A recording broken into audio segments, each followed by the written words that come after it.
বাংলাদেশের সংখ্যাগরিষ্ঠ কৃষক জনগোষ্ঠীকে সংগঠিত করার লক্ষ্যে সারা দেশে ৩ মাস ব্যাপী ইউনিয়ন পর্যায়ে কৃষক সমাবেশের অংশ হিসাবে বরিশালের আগলছাড়া উপজেলার গৈলা ইউনিয়ন কৃষক দলের উদ্যোগে কৃষক সমাবেশ অনুষ্ঠিত হয়েছে। মঙ্গলবার বিকেলে উপজেলার সরকারি গৈলা মডেল মাধ্যমিক বিদ্যালয় মাঠে এই কৃষক সমাবেশের আয়োজন করা হয়। গৈলা ইউনিয়ন কৃষক দলের সভাপতি রুবেল সর্দারের সভাপতিত্বে কৃষক সমাবেশে প্রধান অতিথির বক্তব্য রাখেন বরিশাল জেলা উত্তর কৃষক দলের সদস্য সচিব মোহাম্মদ সেলিম হোসেন।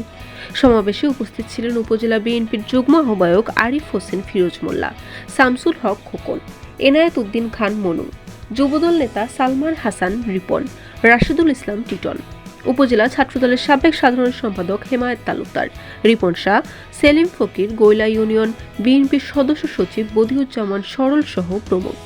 বক্তারা বলেন, বাংলাদেশ জাতীয়তাবাদী দল বিএনপির প্রতিষ্ঠাতা শহীদ রাষ্ট্রপতি জিয়াউর রহমান কৃষকদের উন্নয়নে কাজ করেছেন এবং তার ধারাবাহিকতায় এখনও বিএনপি কৃষকদের জন্য কাজ করে যাচ্ছে। আগামী নির্বাচনে সকল কৃষক ভাইকে পাশে থাকার আহ্বান জানান তারা।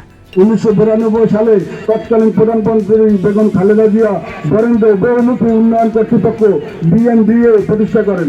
আধুনিক কৃষি যন্ত্রপাতি ব্যবহারের মাধ্যমে ফসল উৎপাদন বৃদ্ধি